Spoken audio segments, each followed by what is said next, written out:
अस्सलाम वालेकुम, आप देख रहे हैं rest weeks. Pakistan super league के लीग स्टेज के मैचेस अब खत्म हो चुके हैं। सेकंड लास्ट मैच खेला गया पेशावर ज़ल्मी वर्सेस इस्लामाबाद यूनाइटेड है रावलपिंडी क्रिकेट स्टेडियम।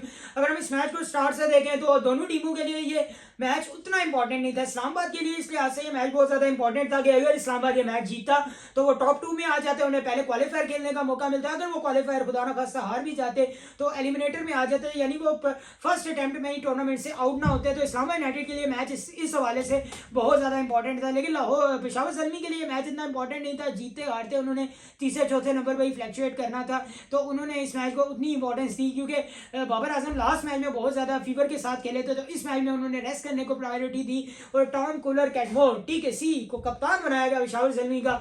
उन्हें इस टीम की कप्तानी सौंपी की। आई थिंक लास्ट मैच में वहाब रियाज के साथ ट्राई की गई कि जब बाबर बाहर गए तो कि वहाब कप्तानी करने, लेकिन आई थिंक उन्होंने इनकार कर दिया। तो इसलिए टॉम कॉलर कैटमोर की तरफ पेशावर ज़ल्मी की इंतजामिया गई कि उन्हें कप्तान मुकर्रर किया जाए। खैर प्ले ऑफ में बाबर वापस आ जाएंगे।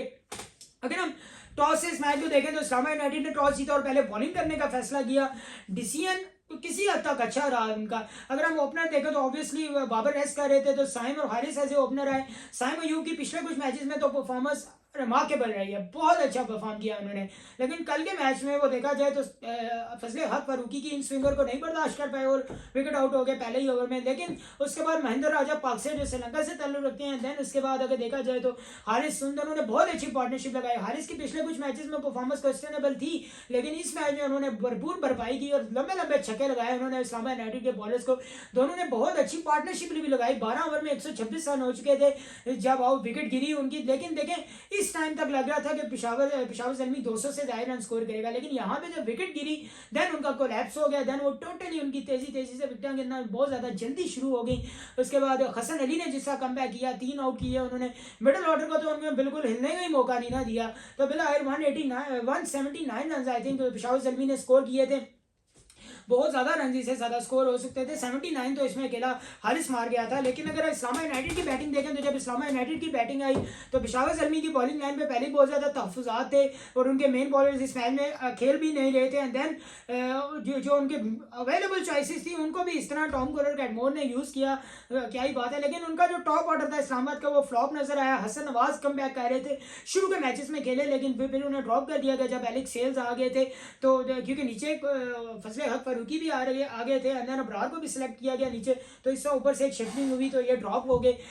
तो इनकी परफॉर्मेंस कल के मैच में तो अच्छी नहीं रही। टॉप ऑर्डर इनका परफॉर्म नहीं कर सका। रहमानुल्लाह गुरबाज नीचे खेले थे एंड उन्होंने शादाब ने एक पार्टनरशिप बिल्ड की, लेकिन वो ज्यादा मुतवाजन नहीं हो सकी। लेकिन जब 8 आउट हो गए थे तो फहीम अशरफ स्पेशली आखिरी 4 ओवर में देखा जाए तो फहीम अशरफ और मोहम्मद वसीम ने अच्छी बैटिंग की। फहीम अशरफ आखिरी ओवर तक मैच लेके गए। पिछले कुछ मैचेस में उन्होंने मैचेस फिनिश भी किए, बहुत अच्छी फॉर्म में भी नजर आए हैं और अब उन्हें रिसेंटली पाकिस्तान टीम में भी सेलेक्ट किया गया। लेकिन आखिरी ओवर खुरम शहजाद को दिया गया। खुरम शहजाद ने इस टूर्नामेंट में स्टार्ट में भी एक जो मैच हुआ था कराची किंग्स के अगेंस्ट, उसमें आखिरी ओवर में आई थिंक 17 रन चाहिए थे, तो वहां उन्होंने नो बॉल भी बहुत ज्यादा की थी। मीम भी बड़ी मशहूर हुई थी बाबर की कि भाई उन्होंने नो बॉल करा दी। तो खुरम शहजाद ने इस ओवर में शुरू में उन्हें रन पड़े, लेकिन जो आखिर में जो उन्होंने 1-2 यॉर्कर किए ना, इससे पहले उन्हें फहीम अशरफ को यॉर्कर किया, देन एक और प्लेयर भी उन्होंने आउट किया और वो ओवर लेके डूब गया इस्लामाबाद यूनाइटेड को। अब इस्लामाबाद यूनाइटेड तीसरे चौथे पे है, तो ऑब्वियसली इन दोनों टीमों का ही अब दोबारा से प्ले ऑफ में क्वालिफायर 2 में मैच होगा। वो टीम जीतेगी, वहां से वो जाएगी एलिमिनेटर में। जो क्वालिफायर 1 से हारी हुई टीम आएगी उसके साथ खेलेगी और जो वहां से टीम जाएगी वो आगे फाइनल जाएगी जो क्वालिफायर 1 से जीती हुई होगी। इंशाल्लाह वो जगह आपसे दोबारा मुलाकात होगी। तब तक के लिए अल्लाह ने दुआ में याद रखिएगा। पाकिस्तान जिंदाबाद, कश्मीर जिंदाबाद।